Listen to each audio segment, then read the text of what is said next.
Os jogos de azar, a roleta das emoções humanas. Hoje o Litera Mais conversa com vocês sobre os jogos de azar na literatura. Começo pela roleta, os jogos de cassino com o romance O Jogador de Dostoiévski, que por sinal era também um grande jogador.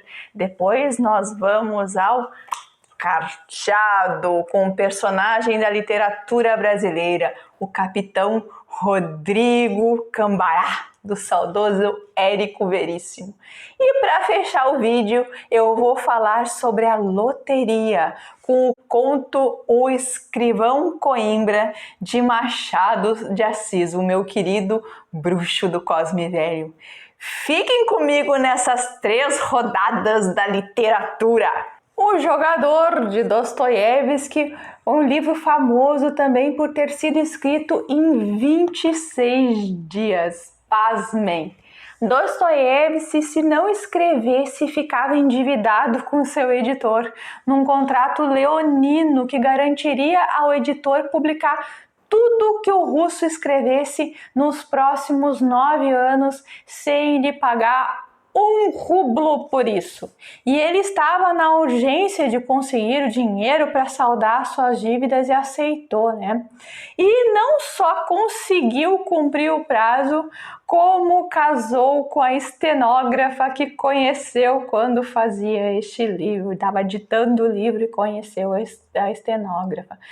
Não é à toa que no capítulo final do narrador desse romance, o Alexei Ivanovich, ele vai dizer aqui, eu vou pegar aqui na página 175 aqui para vocês. Com que coração leve, relativamente falando, escrevi então essas últimas linhas. Se não de coração leve, pelo menos com que suficiência, com que inabaláveis esperanças.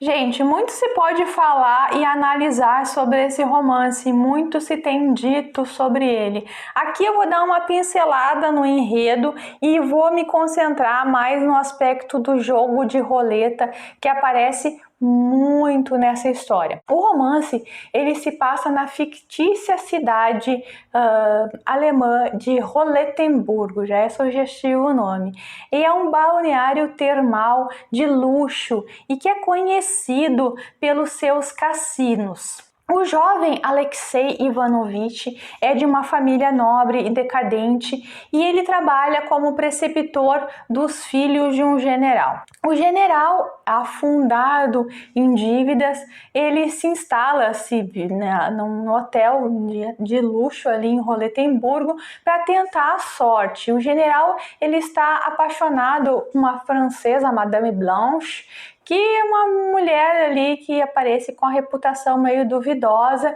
e que só quer casar com ele porque tem a esperança que ele receba uma fortuna da vozinha russa doente. E por falar na vozinha, essa personagem é incrível. Um outro personagem que é da França também é o Marquês de Gruy, que está ali para interesses pecuniários para o general. Ele fala lá na página 64, o narrador, que de Gruy era igual a todos os franceses, é jovial e amável quando necessário e insuportavelmente aborrecido quando cessava a necessidade de ser jovial e amável. Então o livro é cheio dessas observações. Os franceses são assim, os ingleses são assados, os russos são cozidos, a alma russa é tal e tal, tal e qual. Alexei, ele é um jovem perspicaz que ele vai pontuando essas observações e ele também começa a perceber que por trás do comportamento das personagens, o que está por trás do comportamento das personagens, ele vai se apaixonar perdidamente pela Polina, que é a enteada do general. O livro vai descrever então a trajetória no jogo de Alexei Ivanovich, os ciclos de ganhos, de perdas e de desespero. Tudo isso em cores muito vivas. É uma narrativa em primeira pessoa muito centrada no mundo psíquico da personagem, como costuma ser, né, as histórias de Dostoiévski, e tem assim excelentes diálogos e o livro inteiro ele exige bastante atenção do leitor, e é incrível como Dostoiévski conseguiu fazer uma história assim tão rica, com tantos detalhes, em apenas 26 dias, gente. É uma certa humilhação para os escritores que ficam anos aí tentando escrever seus livros, e é como se fosse aquela grandeza de um Mozart frente ao universo de Salieri, né? Mas vamos lá, a roleta. Roleta vem do francês roulette, que quer dizer uma rodinha, uma roda pequena. A mesa da roleta ela é coberta por um tapete verde onde estão os números que se alternam entre as cores preta e vermelha. Os jogadores fazem suas apostas. O número 0, por exemplo, é o número da banca. Ele vai pagar 35 vezes mais para cada dinheiro apostado. Outros números vão pagar 17 vezes para cada dinheiro, outros 5, por exemplo. E se for só no vermelho ou preto genérico, vou jogar tudo no vermelho, tudo no preto, é 1 para 1. No par ou no ímpar também acontece a mesma coisa. E há também diversas outras maneiras de apostar. Terminado o lance das apostas, a bolinha ela corre na roleta e é um momento que todos os jogadores ficam tensos, né, de olho naquela rodinha. Inclusive, às vezes tem até alguns que são assaltantes por ali, que vê que tá todo mundo tenso, pode pegar dinheiro da mesa. Para isso que tem uma pessoa que cuida da mesa, que é o croupier. E ele é que abre e fecha as apostas e faz também os pagamentos. O Alexei, ele tensionava jogar com seu próprio dinheiro, apostando pouco, dado que ele também tinha pouco ali, né? Ele é um preceptor dos filhos, é um nobre falido, um preceptor dos filhos do general. Ocorre que antes de começar por si, a Polina, que é a enteada lá do general, que é a sua amada, objeto de seu desejo, que também despreza ele, pede para que jogue por ela, pois ela achava que não ficava bem para uma moça nobre ali, da condição dela, ficar num cassino. E fica claro para ele que conquistando Polina, ele aumentaria seu valor e acabaria conseguindo aceitação. Então ele acaba aceitando a proposta dela e ganha. E ainda assim a moça vai desprezá-lo e ele vê negada a sua existência pelas lentes do outro. Então a gente vai percebendo que o Alexei ele tinha muita necessidade de aceitação. No entanto, assim, esses são os primeiros lampejos do prazer da roleta, sobretudo o ganho, em que ele acaba finalmente, assim, quando ele ganha, né, uma quantia ali maior, ele acaba sendo visto. Então, o interesse pelo jogo vai ficando maior e ele entra numa jornada rápida de aprendizado. E o narrador ali, o Alexei mesmo, vai ensinar ao leitor o funcionamento do jogo, explicando as dúvidas das personagens. A gente vai entendendo como é que funciona aquele cassino, aqueles jogos, principalmente a roleta. O Alexei ele perde o emprego como preceptor e começa a pensar no jogo como fonte de renda. O Dostoiévski, então, ele vai descrevendo a fase de ganhos, em que o jogador domina relativamente o seu impulso para jogar, inclusive saindo do jogo antes de começar a perder. Depois tem a fase de perdas, na qual o impulso para jogar ele vai dominar o indivíduo, pois o jogo pode virar a qualquer momento, que é uma fase bem perigosa, que as pessoas costumam ter muitos prejuízos ali, porque vão acabar se endividando para conseguir parar aquele ciclo de perdas, né?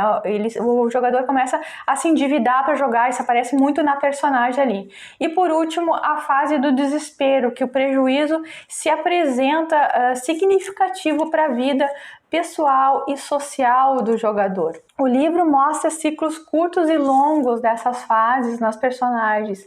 E no livro do jogador a gente vê muito o jogo assim pelo dinheiro, de personagens arruinados ou demasiado ambiciosos, seja porque eles querem tirar assim vantagem da roleta, seja porque eles querem tirar vantagem dos jogadores. Só que nada disso é bem o caso do Alexei.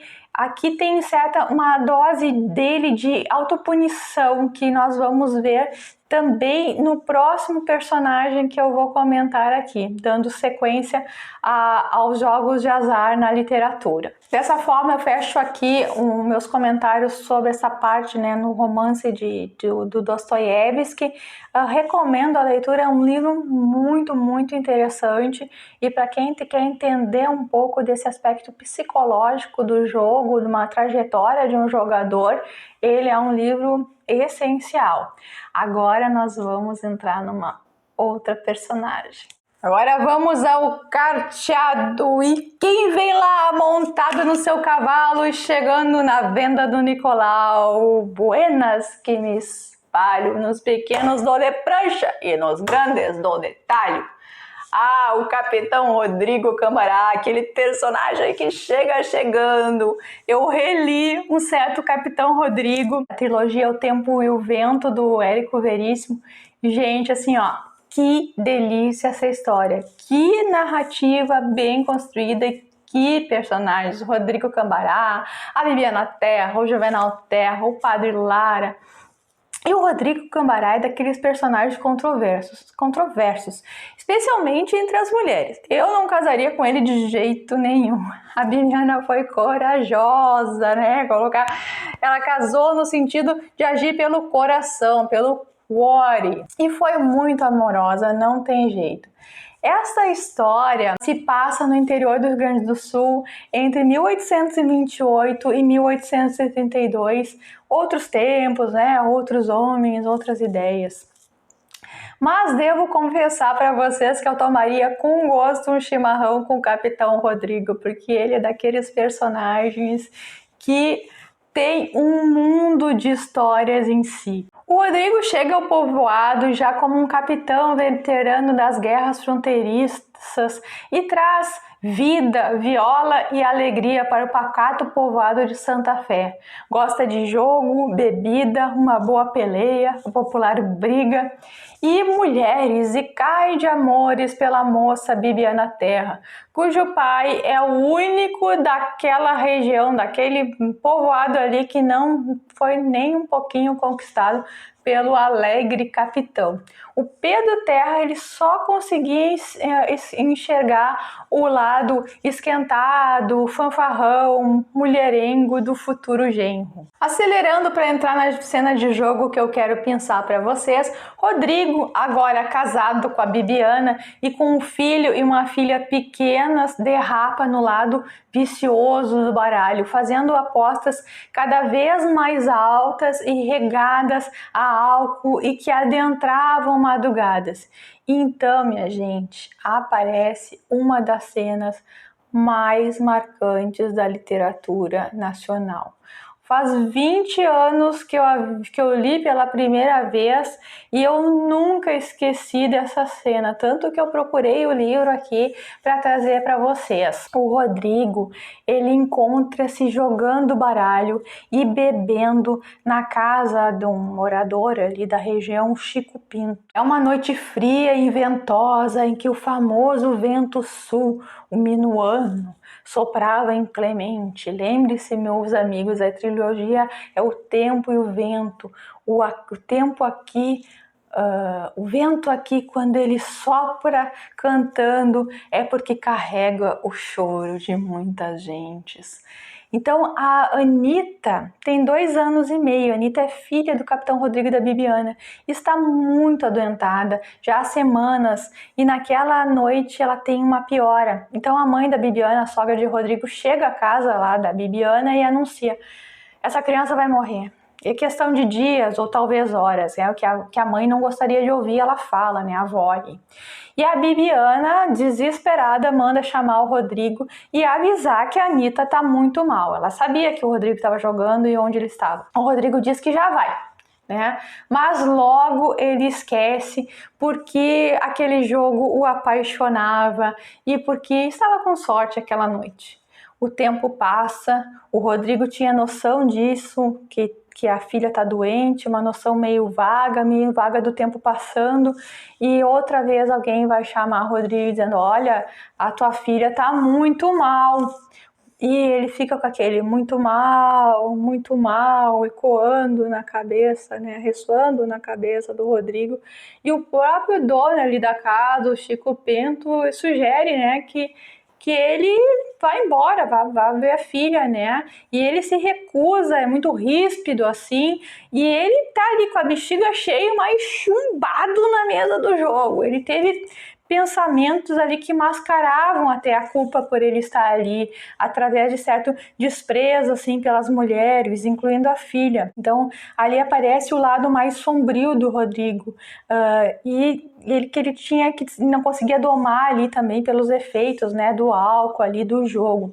Então já eram 4 da manhã, os jogadores já queriam parar e o Rodrigo começou a perder no ciclo de perdas, mas ele ficava à mesa ali porque a sorte poderia voltar.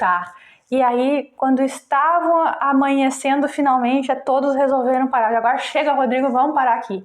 E o Rodrigo perde, e já perde o que ele não tinha e volta para casa contrariado. E então ele descobre que a filha havia morrido há 1 hora. Então ele cai numa cadeira e chora desatadamente, cobrindo a mão no rosto. Então, é uma cena muito forte. O capitão ali está ali numa rodada de carteado a dinheiro. Acontece o mesmo que nem lá aconteceu no jogador, né? Aquela sequência de perdas que deixa quase mandatário continuar jogando. O jogador, no mínimo, ele quer continuar para recuperar o que ele perdeu, né? Mas aqui o Rodrigo, ele não tem certa cupidez ou mesquinhez como mostra, né, a construção da personagem, assim. O Rodrigo, ele é uma pessoa muito generosa e tudo, ele tá realmente ali uma conduta ali que o jogo tá sendo mestre. Então tem uma vaga culpa dele por ele ver, por ele saber que a filha tá naquele estado, né, e um certo despistamento da consciência, sobretudo com o ranço dirigido ali para as mulheres. Ele tinha sido abandonado por uma amante que ele tinha ali também, então ele tenta se aliviar. O jogo vem com uma certa distração e alívio. Gente, assim, 5 páginas de ouro da literatura brasileira, mas o livro inteiro, assim, é bom. Para finalizar este vídeo, Machado de Assis com o conto O Escrivão Coimbra. Último dos seus contos publicados no Almanaque Brasileiro Garnier em 1907, assim fechando o ciclo de publicações constantes na imprensa carioca. O Machado de Assis, esse conto está com a forma individual muito desenvolvido, tem um certo distanciamento analítico do narrador e uma certa atenção em relação ao Coimbra com o jogo. E ele vai abrir com uma reflexão mais geral sobre a loteria. Aos 60 anos, o escrivão Coimbra já não cria em nada, fosse do céu ou da terra, exceto a loteria. Ele é obcecado. No princípio, ele comprava poucos bilhetes, mas a idade e depois a solidão consolidaram esse seu costume e não deixava mais passar a loteria sem bilhete. E Machado vai dizendo que o escritor Coimbra tinha 1000 maneiras de convidar a sorte. Um arranjo casual de algarismos, números de carros, soma de custas, e a sorte às vezes não passava em branco, retribuindo certas quantias que eram aplicadas em mais jogos que sairiam de graça para o jogador. Ele tem esperança e uma fé assim que vai ganhar uma soma considerável daquelas acumuladas, né? Chega a fazer promessa velada para doar uma boa quantia para uma irmandade religiosa que ele fundara e já nem fazia parte dela, o que dá certas pistas sobre as crenças do personagem. E no dia desse sorteio ele vai se consumir em ansiedades, mas ele vai executar bem seu trabalho, porque o escrivão não errou, porque seus dedos eram escrivães, o que revela que Coimbra se habitua com o trabalho e também com o jogo, fazendo parte de si. Aqui os ciclos de ganhos e perdas, eles são rápidos, eles não chegam ao ponto do desespero. Existe uma certa ansiedade latente na espera, que é o que Machado vai trabalhar bastante, como que assim, para espantar certo vazio existencial da personagem. E o Machado vai narrando pra gente toda a expectativa do apostador e nos conduzindo para um desfecho muito bem tramado e um tanto irônico como a vida e como o Machado de Assis.